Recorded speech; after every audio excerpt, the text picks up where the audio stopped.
ඉතින් විනාඩි 5න් හදාගන්න පුළුවන් සති දෙකක් තුනක් කල් තියාගන්න පුළුවන් ඒ වගේම රොටි පිට්ටු මේ ඕනම දෙයක් එක්ක කෑමට ගන්න පුළුවන් රසම රස ලුණු මිරිසක් ඉක්මනින් හදාගන්නේ කොහොමද කියලා බලමුද? එන්න බලන්න මම මේක කොහොමද හැදුවේ කියලා. ඉතින් පෑන් එකක් ලිපේ තියලා මේ විදිහට තෙල් ටිකක් එකතු කරගන්නවා. තෙල් ටිකක් වැඩිපුර එකතු කරගන්න. මම මේකට කූණිස්සෝ තමයි එකතු කරගන්නේ. ඉතින් රසම රසට මේක හදාගන්න කූණිස්සෝ තමයි අපිට ඕන වෙන්නේ. කූණිස්සෝ ටික හොඳට පිරිසිදු කරලා ඊට පස්සේ මේ තෙල් එකට එකතු කරලා මේක හොඳට බැදෙන්න දෙන්න ඕනේ මේ තෙල් එකෙන්. ඊට පස්සේ අපිට පුළුවන් මේකට හීනිවට කපාගත්ත ලොකු ලුණු ගෙඩියක් ඒත් එක්කම රම්පේ කරපිංචා ටිකක් එකතු කරන්න. ඕගොල්ලෝ හදාගන්න ප්‍රමාණය අනුව ඕගොල්ලොන්ට ලුණු ඒ වගේම කෑලි මිරිස් එකතු කරගන්න පුළුවන්.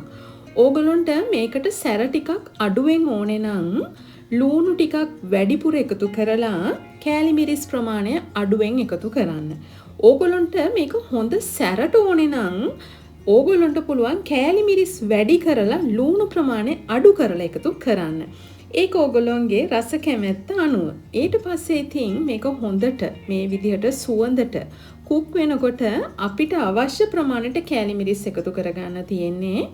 මම ඉස්සෙල්ලාම ටිකක් එකතු කරලා ඊට පස්සේ ආපහු තව කෑලි මිරිස් ටිකක් එකතු කරලා තමයි මේක හදාගත්තේ. මේ තෙල් ටිකක් වැඩිපුර දාන්න කියන්නේ කෑලි මිරිස් ටිකක් තෙලෙන් බැදෙන්න ඕන නිසා. ලුණු කෑලි මිරිස් ඒත් එක්කම මේ කූණිස්සෝ ටික මේ විදිහට තෙලෙන් ටෙම්පරාදු වෙද්දී මේ ලුණු මිරිස මාරම සුවඳයි.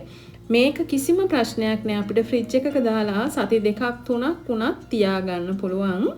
පොඩ්ඩක්වත් නරක වෙන්න පිලුණු වෙන්න බලන්නේ නෑ. පිටරටවල ඉන්න අයට යවන්න උනත් පුළුවන්. එහෙමනම් මේ ලුණු මීට වඩා පොඩ්ඩක් කුක් කරලා අරගන්න. ඉතින් ඊට පස්සේ රස අනුව ඕගොල්ලෝ මේකට සීනි ලුණු එකතු කරගන්න.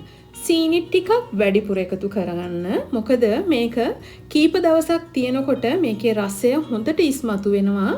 රස අනුව ලුණු එකතු කරගන්න. කූණිස්සෝ එකතු කරලා තියෙන නිසා ලුණු එකතු කරද්දි සැලකිලිමත් වෙන්න. මේකට මම එකතු කරගන්නේ දෙහි. ඉතින් මේකට රසම දෙහි.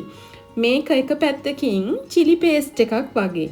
ඉතින් වෙනසකට තියෙන්නේ අපි chili paste එකකට දෙහි එකතු කරන්නේ නැහැනේ. මේකට අපි දෙහි එකතු කරලා හදා ගන්නවා. ඉතින් lemon එකතු කරන්න එපා. මේ වගේ කොළ පාට දෙහි එකතු කරන්න. දෙහි ඉස්මවල හොඳ ඇඹුල් රසයක් තියෙනවා. දෙහි එකතු කරලා රස අනුව සීනි එකතු කරලා මේක හදා ගන්න තියෙන්නේ.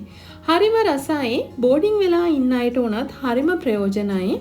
මං ගේන ගොඩාක් රෙසිපි අපිට වංගෙඩියක් ඒ වගේම මිරිස් ගලක් නැතුව උනත් හදා ගන්න පුළුවන්.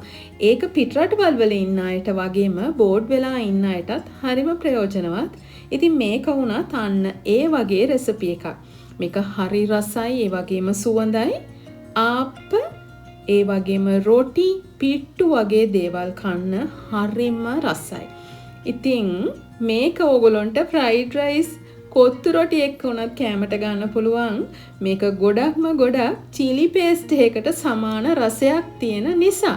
ඉතින් මං කිරිබත් කන්න තමයි හදාගත්තේ. නමුත් මම මේකත් එක්ක කිරිබත් ඒ වගේම පොල් රොටි කියන වර්ග දෙකම කෑවා. දෙකම හරිම රසට තිබුණා. ඉතින් මේ තියෙන්නේ හදලා ඉවරුණාට පස්සේ මේක හොඳ ඔයිලි ගතියට තියෙනවා. ඉතින් ගොඩක් තෙල් දාලා කන්න අකමැති කෙනෙක්ට නම් ටිකක් තෙල් දාලා හදා ගන්න පුළුවන්. මේ වගේ රස වීඩියෝ එකක් අරන් ආයෙත් ඉක්මනින් මෙන්නම්.